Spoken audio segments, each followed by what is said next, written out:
The Gateway Experience document was written by Lieutenant Colonel Wayne M. McDonald of the U.S. Army Intelligence and published in 1983. The document suggests that this training can be used to improve various aspects of a person's life, including physical and mental health, creativity, and problem-solving abilities. The program is seen as a way to explore the boundaries of human consciousness and potentially develop new methods for enhancing cognitive function or inducing altered states of awareness. The 29-page document was released in 2003, which is great and all, except the real document was actually 30 pages long. The infamous page 25 was sought after for nearly 15 years before it was finally released to the public. What if I told you that that page may contain confirmation of what spiritual gurus have been teaching for years, that you are God and God is within each and every one of us? After explaining to his superiors that parts of the document will require not only logic, but intuitive insight to fully grasp the concept, the colonel goes on to write, "Fundamentally, the Gateway Experience is a training system designed to bring enhanced strength, focus, and coherence to the amplitude and frequency of brainwave output between the left and right hemispheres so as to alter consciousness, moving it outside the physical sphere so as to ultimately escape even the restrictions of time and space. The participant then gains access to the various levels of intuitive knowledge which the universe offers." Dr. Stuart Twemlow, a psychiatrist and research associate of the Monroe Institute, reports that, "In our studies of the effect of the Monroe tape system on brainwaves, we have found that the tapes encourage the focusing of brain energy into a narrower and narrower frequency band. This focusing of energy is not unlike the yoga concept of one-pointedness. The Monroe Institute coins this term Hemisync. Hemisync is a fancy way of saying brain synchronization. It's a technique that attempts to synchronize the left and right hemispheres of the brain by using sound technologies such as binaural beats. This helps to synchronize the brain waves of the different hemispheres so that they work together more effectively. The left hemisphere is the analytical, logical side of the brain, responsible for language processing, sequential thinking, and problem solving. The right hemisphere is the creative, intuitive side of the brain, responsible for spatial awareness, emotional processing, and artistic abilities. Each hemisphere has different duties, but equal importance to the proper functioning of the brain. Between these hemispheres is where your pineal gland lives. They don't mention the pineal gland in the document, but they might give a little insight in page 25. Pineal gland has many names, including the seat of intuition. This is where the magic happens. Another name for the pineal gland is the third eye. And just like your eyeballs, your third eye has cones, rods, and receptors. Lots of people believe that this is how humans are able to see even with their eyes closed, like visualization. Another word for when your brain creates an image or scenario from the data collected from your senses is a hologram. As you visualize, you're strengthening this hologram, whether it be with good or bad intentions and thoughts. Hence the idea of your thoughts create your reality. As these patterns of actions and thoughts strengthen your hologram begins to manifest. In fact, our buddy Colonel Wayne here goes on to speak about the consciousness matrix, stating, "The universe is composed of interacting energy fields, some at rest and some in motion. It is in and of itself one gigantic hologram of unbelievable complexity." According to the theories of Carl Pribram, a neuroscientist at Stanford University, and David Bohm, a physicist at the University of London, the human mind is also a hologram which attunes itself to the universal hologram by the medium of energy exchange, thereby deducing meaning and achieving the state which we call consciousness. He goes on to list some of the abilities stated in the document, including remote viewing, enhanced healing, better problem solving, heightened sense and focus, the ability to see the past and future, and more.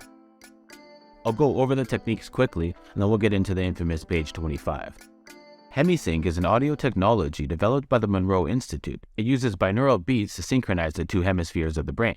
Binaural beats are created by playing two slightly different tones in each ear, which the brain perceives as a single tone that varies in intensity. This can create a state of deep relaxation, as well as enhance focus, creativity, and problem-solving abilities. Focus 10 is the first stage of the Gateway Experience. It involves reaching a state of deep physical relaxation while maintaining a level of mental alertness and focus. This is often referred to as the mind awake and body asleep state. It's a key foundation for the other stages of the program, as it allows individuals to achieve a state of deep relaxation while focusing their attentions inwards. The next stage of the Gateway Experience is called Focus 12. It involves moving past physical relaxation and into a state of expanded awareness and heightened perception. The third stage of the Gateway Experience is called Focus 15. It involves learning to maintain a level of awareness while experiencing a dreamlike state of consciousness. This stage can help individuals access their subconscious mind, as well as enhance their creativity and problem-solving abilities. The fourth and final stage of the gateway process is called Focus 21, which involves learning to explore and communicate with non-physical entities and energy systems. This stage can help individuals access higher dimensions of reality, as well as develop their spiritual awareness and connection to the universe. Overall, the gateway experience is designed to help individuals explore and expand their consciousness. This helps them understand the nature of reality and their place in the universe. These techniques are intended to develop skills such as intuition, problem solving, and tap into their inner wisdom and potential. Now for the juicy stuff. Remember Colonel Wayne in the hologram? Well, page 24's last two lines end like this. That hologram is a mirror image of the absolute in infinity, still exists outside of time and space, but is one step removed from the absolute and is the actual agent of all creation. And the eternal thought or concept of self, which results from the self-consciousness, serves the, and that's all they gave us. After 15 years and tons of requests under the Freedom of Information Act, Army Intelligence claims there was no page 25. They claim the document goes from page 24 to page 26. But the Monroe Institute, the creator of the gateway process, claims they have the page 25, and they've released it. So I'll read the last part of page 24 again, and then we'll continue on to page 25. That hologram is a mirror image of the absolute in infinity, still exists outside time and space, but is one step removed from the absolute and is the actual agent of all creation. And the eternal thought or concept of self, which results from this self-consciousness, serves the absolute as the model around which the evolution of time-space revolves to ultimately attain a reflection of and union with Him referring to God. That thought model, which perfectly reflects the essence or spirit of the absolute, fits the Christian metaphysical description of the Holy Spirit. Finally, our description of the universal hologram, the torus of creation and evolution, is neither new nor original. Its use as the figure of the universe, of creation developing and evolution, is found in various stylized representations in virtually every religious system of antiquity, whether of Eastern or Western derivation. Whether it's the stylized labyrinth once popular in the Hellenic world, the spiralized versions of the Hebrew tree of life or its Hindu counterpart, or the Chinese spiral through the fourfold powers. The ultimate meaning is the same. Mystics the worlds over, it seems, have perceived the universal hologram in the same spiral form as have incorporated the intuitive knowledge in the religious writings from antiquity to present. Perhaps the idea of all the world's religions uniting would be too powerful. Who knows? 20th century physics would seem to be revisiting insights belonging to mankind as far back as written records can take us.